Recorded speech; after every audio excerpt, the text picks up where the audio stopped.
Number হল শিয়াদের মৃত্যুতে যাবে কি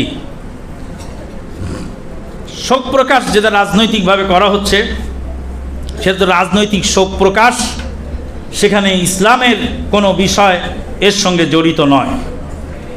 শিয়াদের মৃত্যুতে আমরা শোক প্রকাশ করার দরকার নেই বা তাদের জন্য দোয়া করারও দরকার নেই। তারা আল্লাহর দরবারে চলে গেছেন, আল্লাহ তাদের হিসাব নেবেন, হিসাব আল্লাহর দরবারে তিনি দেবেন। তাদের ব্যাপারটা আল্লাহর উপরে ছেড়ে দেওয়াটাই উচিত। শিয়াদের থেকে, এই জালেম থেকে, এই বেঈমান থেকে আমরা দুনিয়াতেও আমরা সম্পর্ক ছিন্ন ঘোষণা করছি, হাসরের ময়দানেও সম্পর্ক ছিন্ন অবস্থায় উঠতে চাই।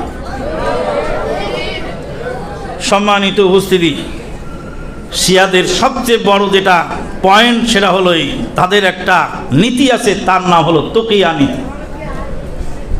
তকিয়া নীতি মানে হলো ধোঁকাবাজি নীতি, মানে যে দেশে যায় সে দেশের সেই লেবাস তারা পরে। আমাদের দেশে একটা ইসলামী দল আছে, সেই ইসলামী দলের অবস্থাও তাই। তারা যে দেশে যেখানে যায় তাদের লেবাস পরিবর্তন করে। এদেশের বড় ইসলামী দলের বড় লিডারকে সাংবাদিকেরা জিজ্ঞেস করেছিল যে আপনারা যে ইসলাম কায়েমের জন্য মাঠে ময়দানে সংগ্রাম করেন, তো আপনাদের এই ইসলামের নমুনা পৃথিবীর কোন দেশে আছে? তো বলছে ইরানে আছে। আমরা যে ইসলাম কায়েম করতে চাই সেই ইসলাম কোথায় আছে? ইরানে আছে।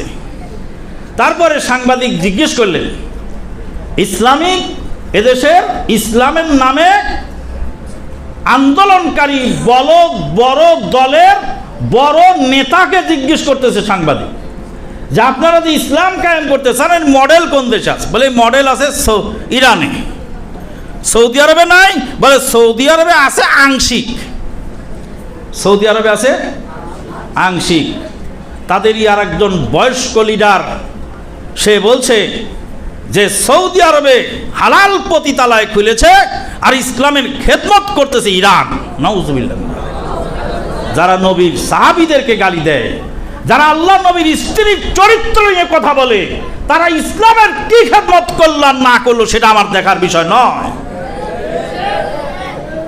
বলছিলাম তারা ওই শিয়ারা যেমন তাকিয়া নীতি অবলম্বন করে চলে, আমাদের দেশের ওই বড় দল ইসলামের নামে যারা কাজ করে যাচ্ছে তারা ওই তাকিয়া নীতিতেই চলে, যার ফলে তাদের রং পরিবর্তন হয়। একবার এই মহিলার শাড়ির আঁচলের তলে যায়, আবার ওই মহিলার শাড়ির আঁচলের তলে যায়, আবার এখানে ওকে সমর্থন করে, আবার ওখানে ওকে সমর্থন করে। এটা নাকি তাদের রাজনীতি। তোমার রাজনীতি যদি তোমার আকীদা বিশ্বাসটাকে বিচ্যুত করে, ঠিক তোমার এই রাজনীতিকে। সম্মানিত উপস্থিতি, শিয়াদের সম্পর্কে বলতে গেলে অনেক কথা আছে। শিয়াদের আকীদা বিশ্বাস সম্পর্কে যেসব বইগুলি বাজারে আছে, বিশেষ করে আল্লামা ইহসান ইলাহি জহির রাহিমাহুল্লাহ লেখা অসংখ্য বই এই সাবজেক্টে আছে, আপনারা পড়বেন।